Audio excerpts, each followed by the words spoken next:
মীরা অপনার বাবাকে উস্কে দেওয়ার কারণে অপনার বাবা যে বাড়ি ছেড়ে চলে যাচ্ছে, তাদের বাড়ি বিক্রি করে, এটার জন্য রাজনন্দিনী প্রচণ্ড ক্ষেপে যায় এবং ভয়ঙ্কর রূপে মীরার উপর ঝাঁপিয়ে পড়ে, মীরার উপর আক্রমণ চালায়।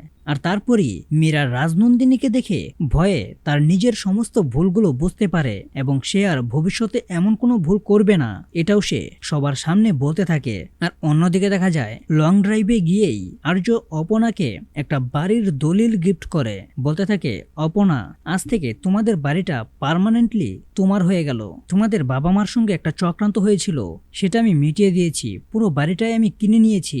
এখন আর তোমার বাবা মা এই নিয়ে কোনো কথাই বলতে পারবে না। তার কারণ হলো, তোমার বাবা মা চেয়েছিল তোমার বিয়ের অর্ধেক খরচ তারা দেবে, তারা তো তাই করেছে। বাড়ি বিক্রি করে অর্ধেক টাকা তোমার বিয়েতে খরচ করেছে। এখন তোমার দায়িত্ব, তুমি মেয়ে হিসেবে তোমার বাবা মাকে পুরো বাড়িটা নিজের নামে কিনে সেটা উপহার দেওয়া। অবশ্য তুমি উপহার দিলে তোমার বাবা মা তোমার উপহার রাখতে বাধ্য হবে।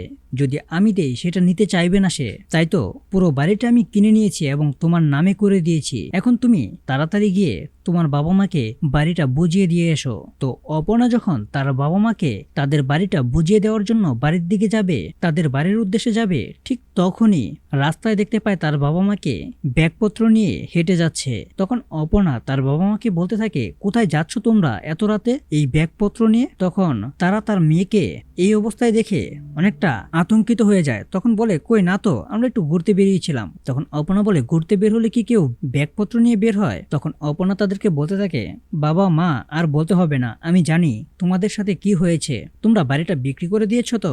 চিন্তা করো না, বাড়িটা আমি নিজে কিনে নিয়েছি।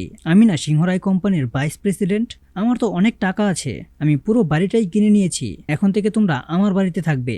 এই কথা শুনে অপনার বাবা মা অনেক খুশি হয়ে কান্নায় ভেঙে পড়ে আর অপনাকে আগলে তারা দুজনে জড়িয়ে ধরে কান্নাকাটি করতে থাকে। তখন আর্য সিংহ রায় চলে আসে আর আর্য সিংহ রায়কে অপনার বাবা মা দেখে বলতে থাকে, স্যার আপনি মহান, আজ আপনার জন্য আমার মেয়ে এত বড় চাকরি পেয়েছে, আপনি ওকে সুখে রাখবেন সারাটা জীবন। আপনাদের কি বলে যে ধন্যবাদ দিব সেই ভাষাটুকু আমাদের নেই। তো বন্ধুরা, এভাবেই যদি অপনা তার বাবা মাকে তাদের পুরো বাড়িটা বুঝিয়ে দেয়, তাহলে তোমাদের কার কার ভালো লাগবে তা এখনই কমেন্ট করো। আর এরকম নিত্য নতুন সিরিয়ালের আপডেট পেতে এখনই চ্যানেলটা সাবস্ক্রাইব করো।